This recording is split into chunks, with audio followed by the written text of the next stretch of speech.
You are listening to Ideas and Leaders podcast. I'm Elena Paweta, Executive Communication Coach and TEDx organizer. With each episode, I'll share with you communication tips and ideas from top business leaders to help you excel in your career.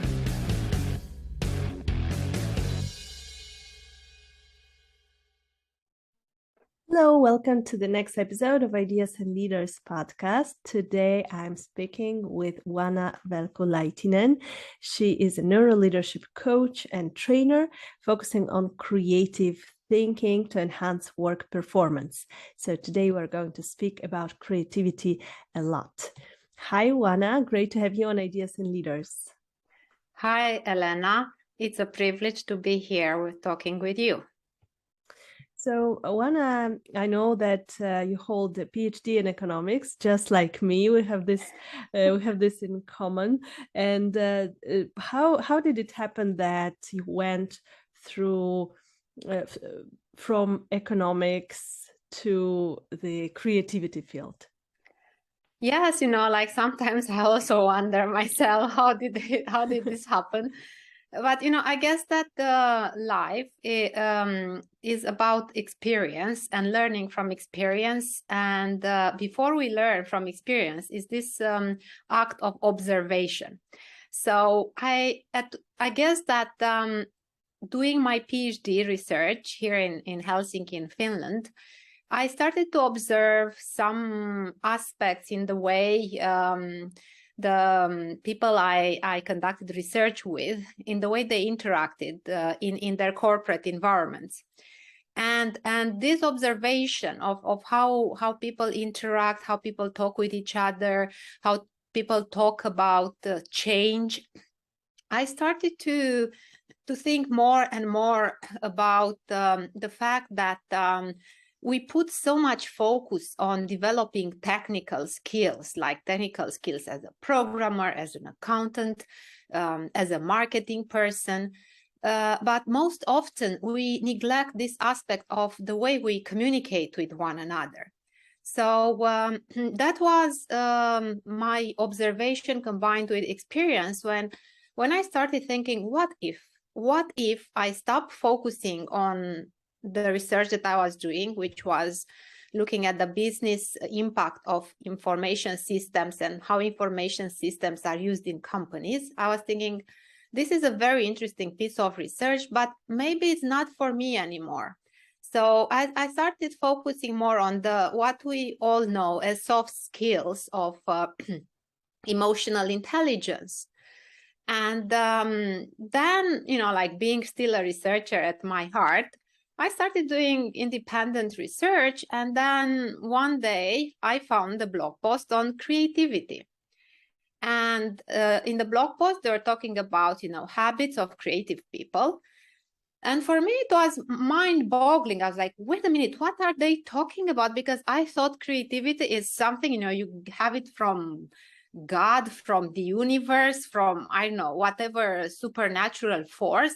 You have it there. And I thought creativity means that you have this talent to be like a painter. And these people here who are two psychologists who wrote the blog post, they're talking about habits. I mean, this is so down to earth. So that was for me a moment of wonder. And then I started reading a book on creativity, which was also talking about habits. This time, habits of highly creative people. The book is called Wired to Create. And I was like, I'm not a highly creative person. I don't see myself as such. But I have a feeling that creativity can be a very useful psychological resource for each one of us who have these aspirations to do something more in our professions, like you.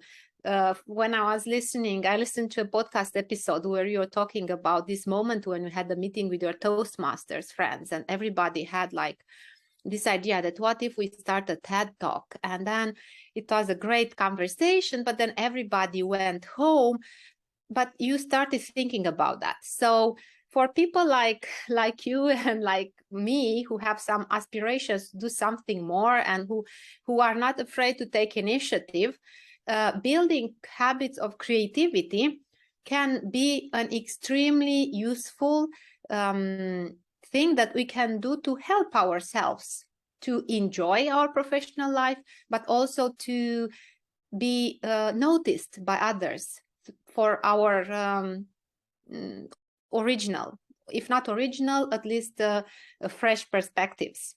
Yeah. I think that this is great that you're mentioning that we can not only enjoy ourselves, but also we can be noticed, we can be promoted, we can create something new. And I think that it is great that we're recording this episode now, because about a month ago, I had so many thoughts about creativity when I went to Burning Man Festival, and I met a lot of those creative artists and people from all around the world.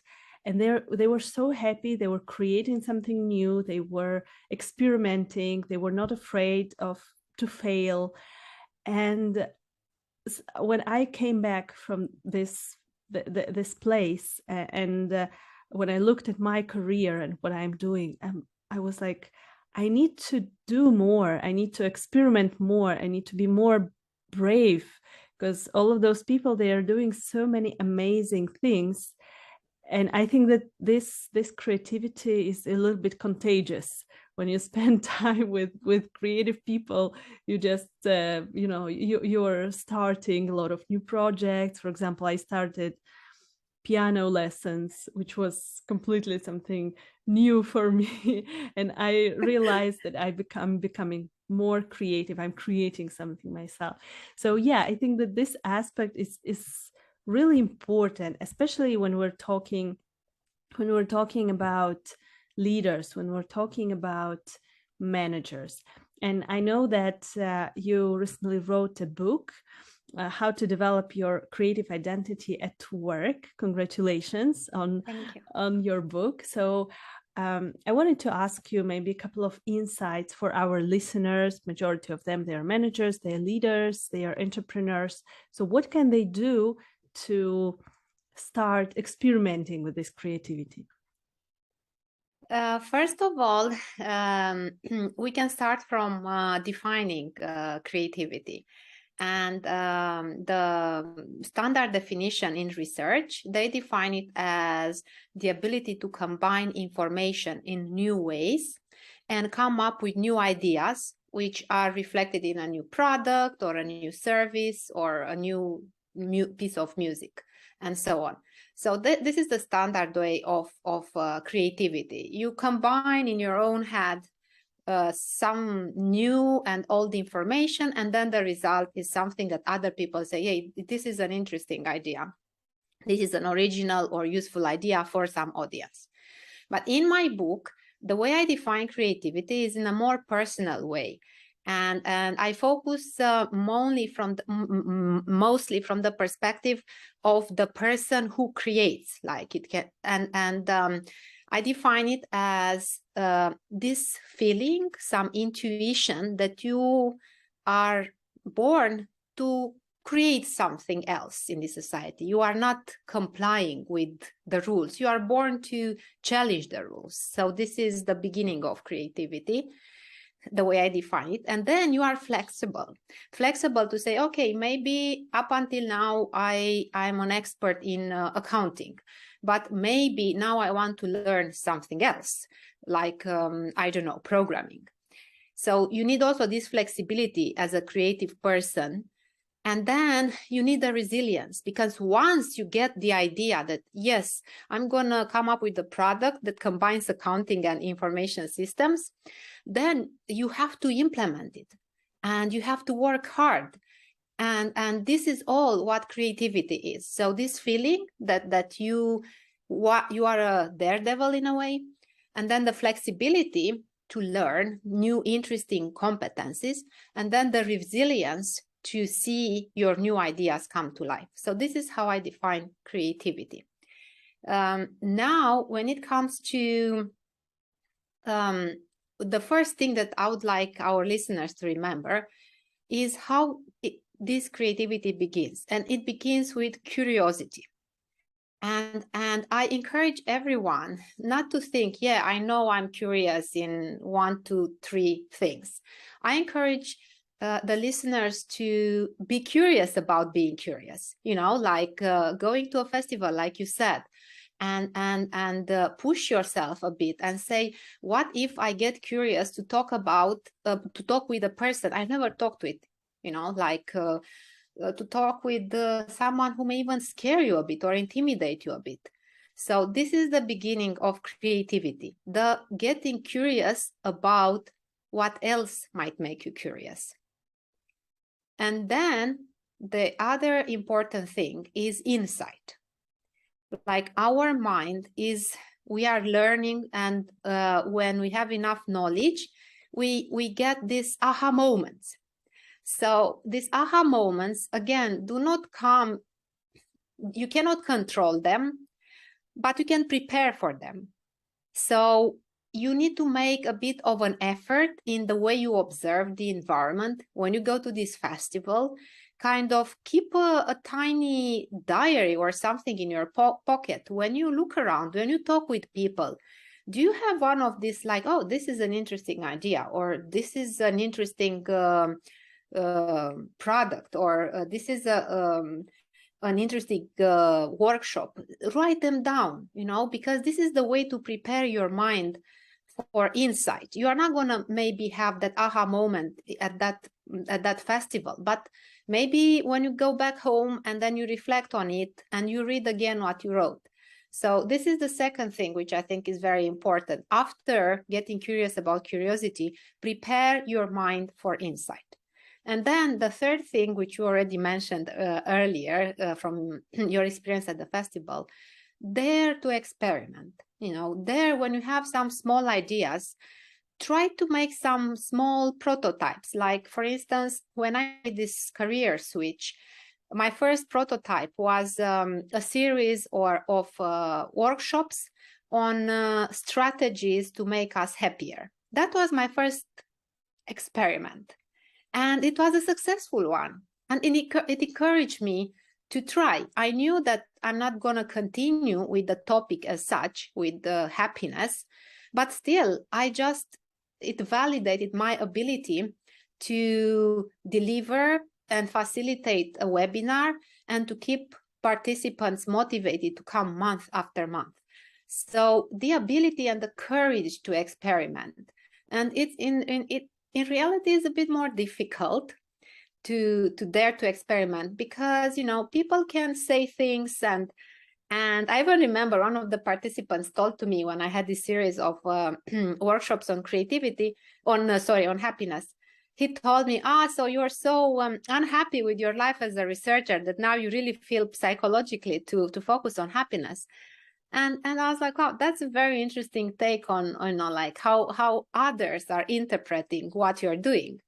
But it doesn't matter. You just have to go on, because when you start to be a creator, when you start to apply your creativity in the everyday life, your focus should be on what you create, to find your place where you feel authentic, to express your voice as a creator. So these three pieces of insight: getting curious about curiosity, prepare your mind for insight, and dare to experiment. These three are gonna take us to that place. I mean, it can be a company or someone else's company, or it can be your own company. Who knows what other type of institution you are gonna end up, where you feel that you can bring your innovative ideas, and you are appreciated for that. Great. So 3 things: we have curiosity, we have openness for insights, and we have experimenting. I think that it sounds great in theory, but I think that in corporate environments, sometimes it might be hard. Don't you feel that when you're working with teams, you're working with leaders, with entrepreneurs, do you get feedback sometimes that, okay, it is great, but I have my work to do, I have my KPIs, I have something. So do you see those barriers, and what are they, and how can we maybe overcome them? I love, Elena, that you bring this aspect of reality into question, and this aspect of business people in different roles being too focused on the immediate goals, and too focused and maybe too busy with the immediate goals. And this reminds me a bit of the fact that most of the people who actually manage to create, to come up with innovative ideas and to become acknowledged by all of us, they make time in their schedule for focusing also on these important aspects of experimentation.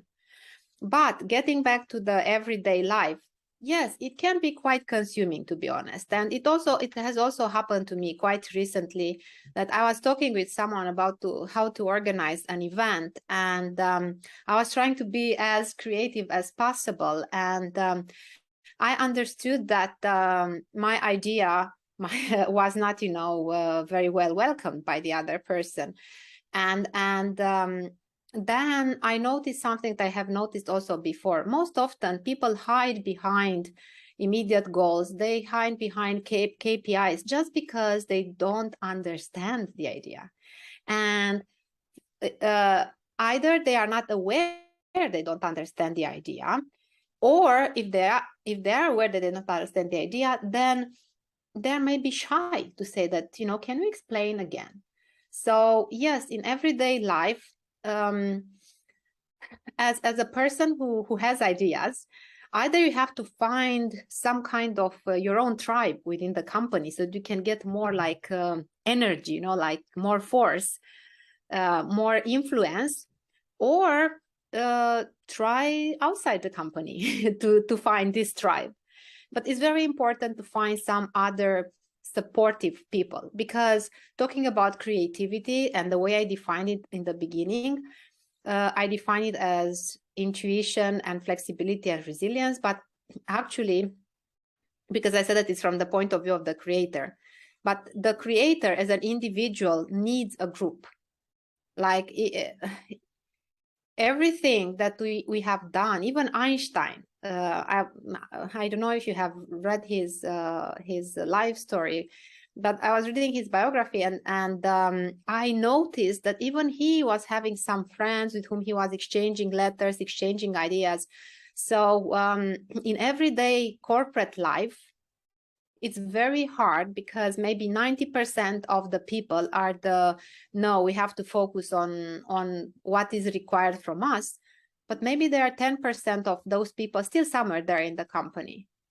And there is this other aspect that I was talking with someone else. I mentioned to her about my book, and she was like very interested because she would like to become an entrepreneur.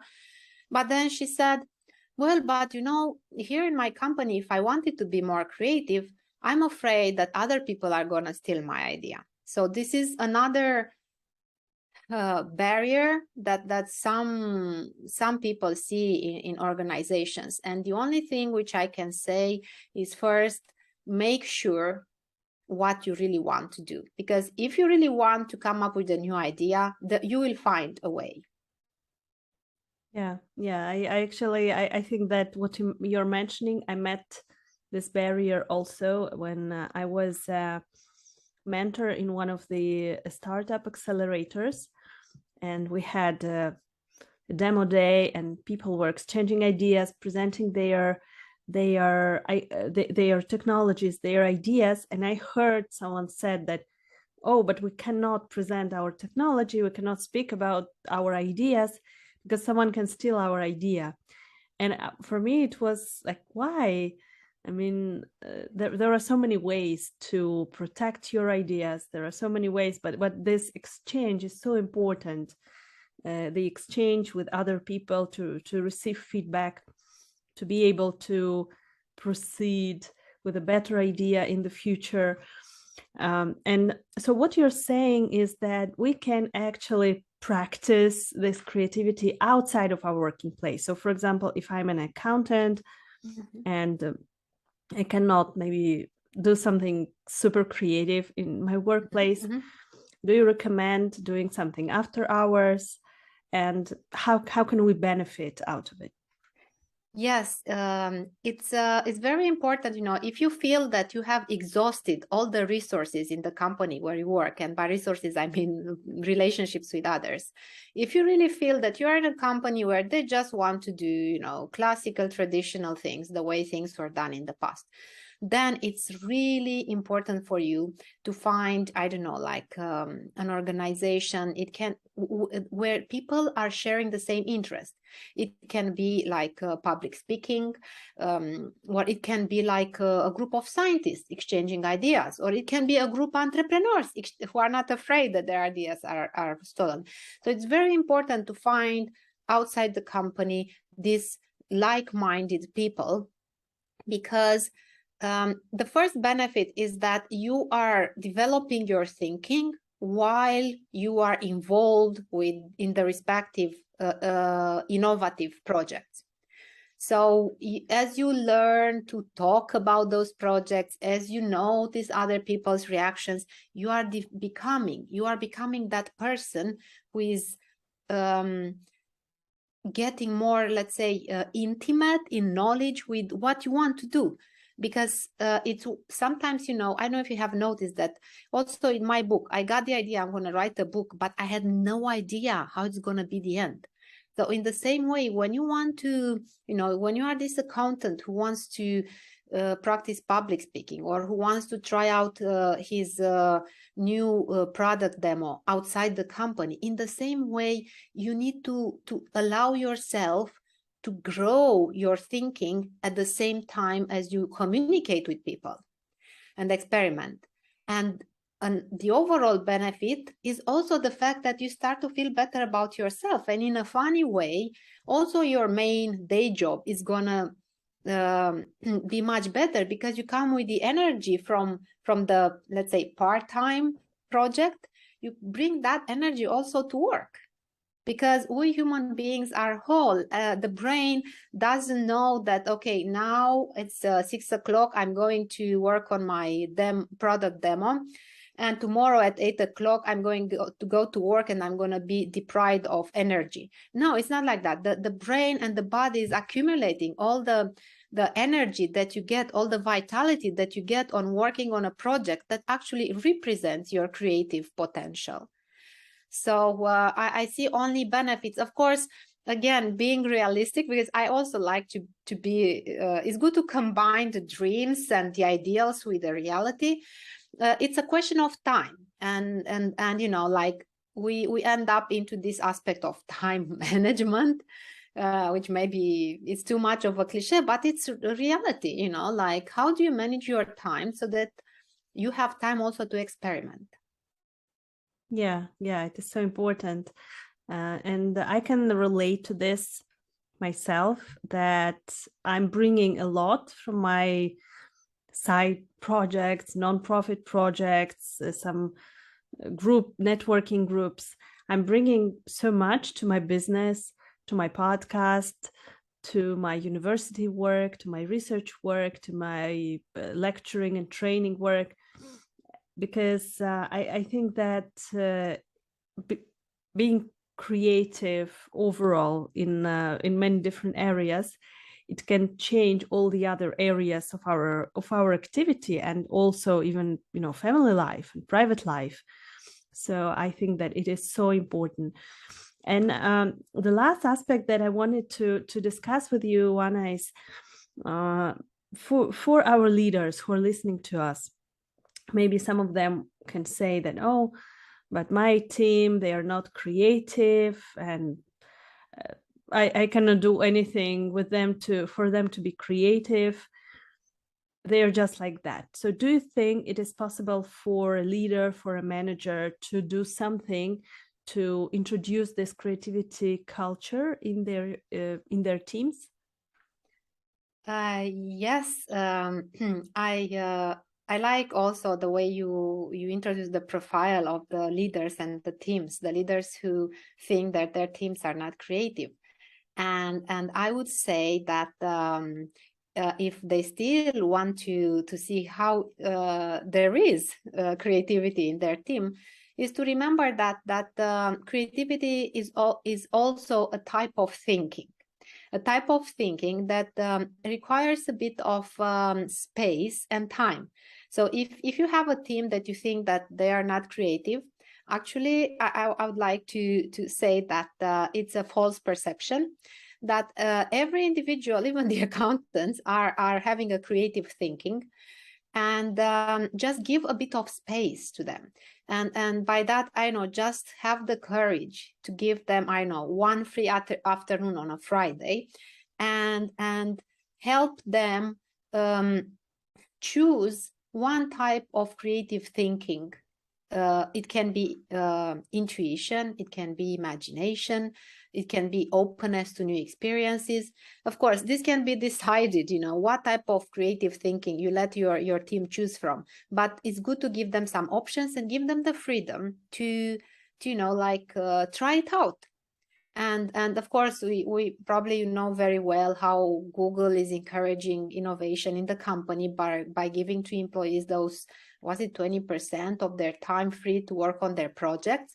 That's, of course, another way. This is a more, let's say, a more pragmatic way. Just let people figure out what they're interested in. What I suggested earlier to encourage some types of creative thinking, it's in a way a bit more academic, because I studied creativity, and I realized that there are like different types of thinking skills that we can use in order to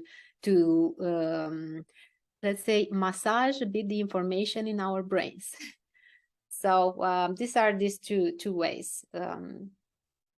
Yeah, but the most important thing is if the leader sees the value of creativity and doesn't fear it. Because sometimes, like I'm like, for 6 years I've been like a solopreneur, and I've been selling my courses to business decision makers here in Helsinki, and I feel that there is this kind of skepticism, like, oh, this girl that she comes here with the creativity, and it's very important to get your thinking clear about you as a leader. What is the value that you see in creativity? And I can say that there are at least 3 types of outcomes that teams can have. First of all is adaptability. You can be much faster, much more agile in how you react to whatever unpredictable changes the business goes through. Then it's a continuous improvement. You have more like open communication to improve some processes that are like maybe some bottlenecks. And then, of course, you have the innovation. And not to mention another aspect, well-being. When employees can express more of their creativity or creative thinking, they can experience more work well-being. Yeah, so many benefits of creativity in the workplace. Dear leaders who are listening to us, please listen and read the book by Oana, How to Develop Your Creative Identity at Work. We'll put the link under this episode so that you can see and read this book to learn more about how to develop this creativity in your teams. So thank you so much, Oana. How can we reach out to you? How can we contact you if our listeners are interested in learning more or in asking additional questions? Thank you. It was a pleasure to talk with you. And you asked very, very interesting questions. And yes, the easiest way to reach out to me, if you have some questions about creativity or other courses that I'm delivering, is by email. So just my email is oana@velcu.fi. Maybe we can, I don't know, like if it's possible to write it under the podcast episode in case it's difficult to understand. But oana@velcu.fi. That's the fastest and the safest way. Sure. Perfect. We will put all the links to your profiles and to your book under the episode so that our listeners can reach out if they're interested.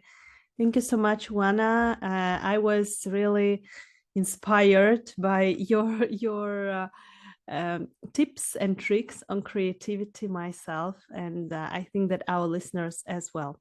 Thank you so much. Thank you, Elena. And I was inspired by your energy, just your full presence. Thank you.